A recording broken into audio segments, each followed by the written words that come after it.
Hello, Ubisoft.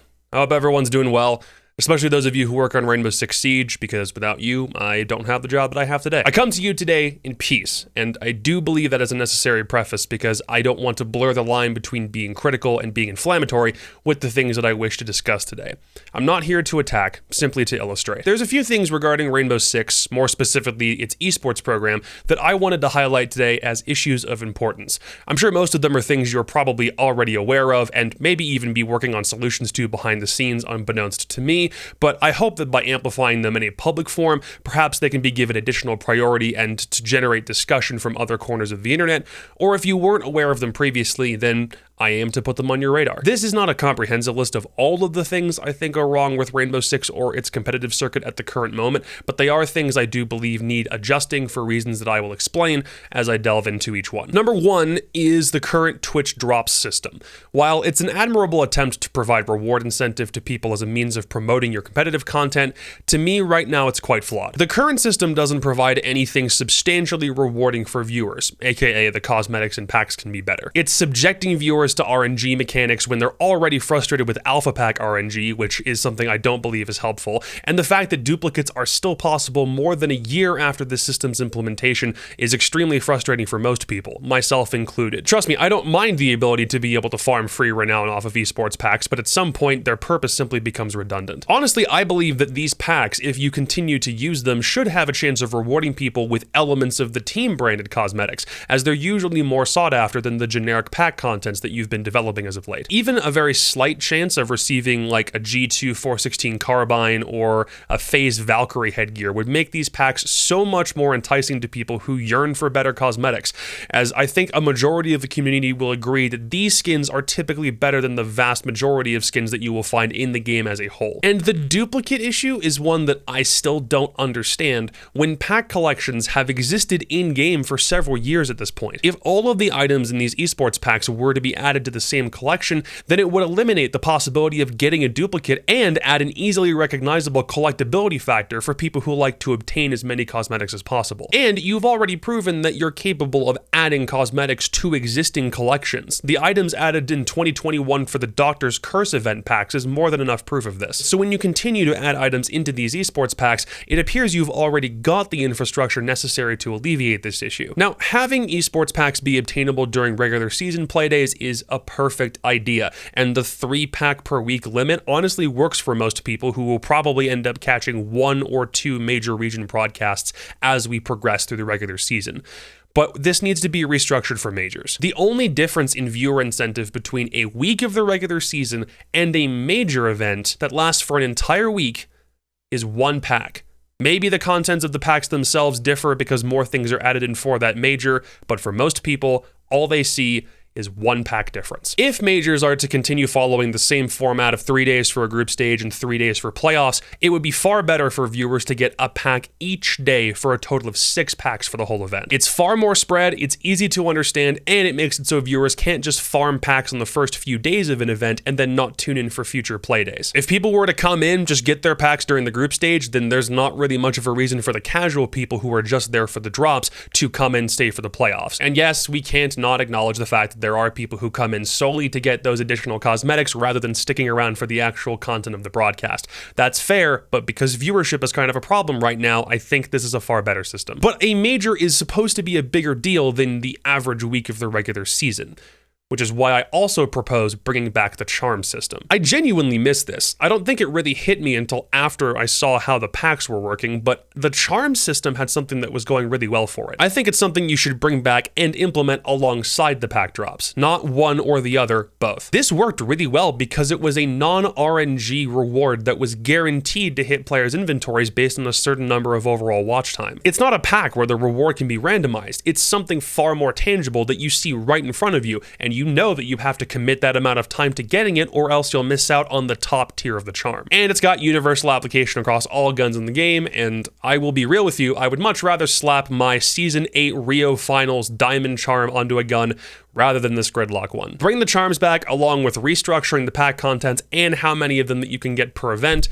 This would be the perfect system to revitalize people's interest in Twitch drops, and we might even see major viewership increase or stabilize as a result. Call it Twitch drops 2.0, or at this point, I guess it's technically 3.0, but this I think would be a phenomenal change. Number 2, in-game esports integration. No doubt you've seen tons of concepts over the years for an esports tab featuring links to streams or scoreboards, standings, and whatnot, and I want that too, but if I'm honest, it's because I want anything esports related in the game at all. We do have the R6 share skins in the store as a dedicated section. Yes, there's a spot for that. Right now, the vast majority of Rainbow Six players, I guarantee you, do not give a damn that there is an esports scene, to a point where it very nearly exists as a completely separate entity from the main game. The casual versus competitive split has been a pretty pronounced one for several years now, but I firmly believe that it starts with giving people who weren't aware of pro play's existence, or those who don't care for it, a reason to get invested. So putting the competitive scene front and center on every player's screen as they play the game should be more of a focus if we want it to thrive and grow. Now, ideas like in-game esports tabs are fantastic, but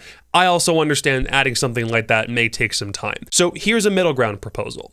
In-game pick'em selections with a reward incentive. This is something CSGO and several other esports titles have already adopted for major events already, and I personally don't think we should be afraid of implementing the same idea in Siege. To use CSGO as a primary example, players pick teams that they think would make it out of the group stage, then go to predict the results of a playoff bracket, and if they get a certain percentage correct, then they get a reward. It can be a small reward. In this case for CSGO, I believe it was profile coins, but it still needs to be something you can show off to show how big of a brain you have. And the key here is that this would be something you can interact with in-game. It's not like a link that sends you to a website that tells you to go and predict a whole bracket. This is something that you can do no matter where you are in the world, so long as you have a copy of the game loaded up. Players will absolutely tune into a major broadcast to see if they get those predictions right. Content creators can make pick'ems content, which, yes, that benefits me, but I'll be transparent about it because a whole bunch of other content creators can start making the same thing. It drives interactivity, puts a fun new challenge in front of players' faces, and advertises the esports circuit, and everybody benefits as a result. If an esports tab isn't already in the works, this is what I would start with. It's quite literally a win-win scenario for everybody. Number 3, the use of social media. Currently, the individual Twitter accounts dedicated to each aspect of Comp Rainbow Six are utilized pretty well when there's a specific event or tournament ongoing, but the main Rainbow Six account, with over 2.1 million followers, hardly makes any effort to advertise. Yes, the bio for that account does say, for esports, follow R6 esports, but to me, that doesn't seem like a relevant excuse to not advertise. Valorant has similar accounts set up specifically for esports interaction aside from the main game, and they at least retweet event announcements and help advertise upcoming tournaments. And Riot is a developer who's very hands-on with their esports program in a very similar way to how you are, and yet nothing. The Sweden Major specifically was mentioned, I think, one time on that account in the past month, and it was for advertising when the season reveal was going to be. Actually, correction. The only time the Sweden Major was ever mentioned on the main Rainbow Six account was for a maintenance match replay hotfix post. This is also the only time that the word Sweden was ever mentioned during the entire month of November on that account. The Rainbow Six Extraction account tweeted more about the Sweden Major than the Siege account did, for Christ's sake.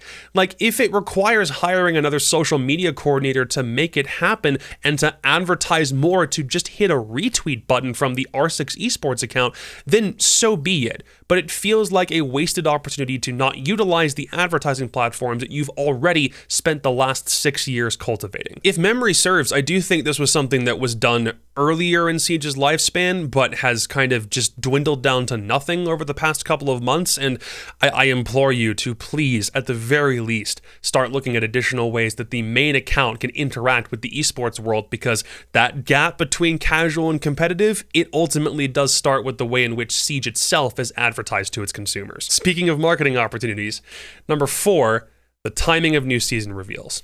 This may be a minor gripe to some, but I believe the recent change moving new season reveals off the same day as major grand finals is a mistake. And I mean this mostly from a viewership perspective. Season reveal events are a spectacle. It's a big moment for tons of players because it represents new content and changes to the ecosystem in-game that they are already used to. Having it take place right before a grand final has been the standard for a few years in Siege, until it was changed for Mexico and Sweden to take place Monday during the start of group stages. This, to me, is very backwards thinking. It's a big viewership draw, and we want the biggest viewership for the most pivotal games, so it always made sense to execute that idea right before a grand final so it adds to the spectacle. If a lot of people are watching a stream or an event, I would feel more inclined as somebody who doesn't know what it is to tune in if a lot of other people are already doing the same. Like, the reason I started watching any Dota in the first place was because I saw how many viewers the International was getting one year and thought, well, screw it, I have no idea what I'm watching, but I might as well see what this is. We want that guaranteed viewership draw for a season reveal to come for the things that are most important. In this case, the most important match of an entire event. And I hate to be the one to break this, but people who play Siege care more about Siege than they do about Extraction. If people are watching an event for Rainbow Six Esports, they're more likely to watch a reveal directly tied to the game instead of a different one that's only tangentially connected. Don't hijack a platform viewers are used to being about Siege for a completely different title. It cuts viewership for both the reveal and for grand finals. And yes, I have seen the argument saying that the timing change is intended to get the new test server off the ground sooner so that new seasons can come out sooner, but I'd argue that really doesn't matter in the grand scheme of Siege's content releases anyway. Plus, more people playing the test server while there's a big event going on pulls people's attention in too many directions at once. Right now, with the trend that started since Mexico, the options that people have are either watch the major or play new content on the test server. Opening the test server after a major concludes greatly minimizes this issue, and that's best helped by putting season reveals back on Sundays, where they belong. And number 5, the return of proper LAN events. It's pretty clear now, after having 3 Premier LAN tournaments in 2021 without an audience, that Siege simply doesn't hit the same. The same can obviously be said for multiple esports when the pandemic was at its worst, but many of them have already begun transitioning back to allowing attendance while also maintaining a safe stance against COVID-19. Companies like PGL, Blast, and Activision have helped pave the way already, but you lagging behind is admittedly concerning, especially with the state of the Siege ecosystem at the current minute. It can be argued that Siege needs proper LANs back, like, desperately. The NAL doesn't count, although it probably would if it was moved to a venue that actually allowed there to be on-site attendance, but that's a different topic. It goes back to that spectacle aspect. Having a crowd makes the event that much more impactful if you're just able to see people watching the game or hear the roar of crowd noise. Like, you'd be surprised how many people legitimately think that that amplifies the way an event is portrayed. Stockholm! Can you feel it? It's the main reason why I watched pro wrestling and then immediately stopped when COVID-19 prevented that from being a reality. The experience for everyone overall is amplified tenfold, and without it, it makes events like the Sweden Major feel like a regular season of Pro League with a cooler stage design. The recent decision to not allow attendees of the 2022 Six Invitational was genuinely gutting to hear. Not just because it was announced on broadcast by talent right before a major grand final, which is a decision that still confounds me because I don't know why before the biggest match of your entire event that you'd make an announcement that would completely suck the air out of the entire community, but because I don't think it's that important that it takes place in Montreal. If you have the opportunity to host a LAN event anywhere in the world, complete with an audience, you should take that chance. Admittedly, I can't fault the decision if you're concerned about another outbreak after the Christmas holiday. I've seen the data, that part makes sense. I'm all for safety in the midst of the pandemic, but if Montreal is the problem, then cities outside of Montreal could have been the solution. Not having full package LANs return for Siege is slowly choking the true lifeblood of this game,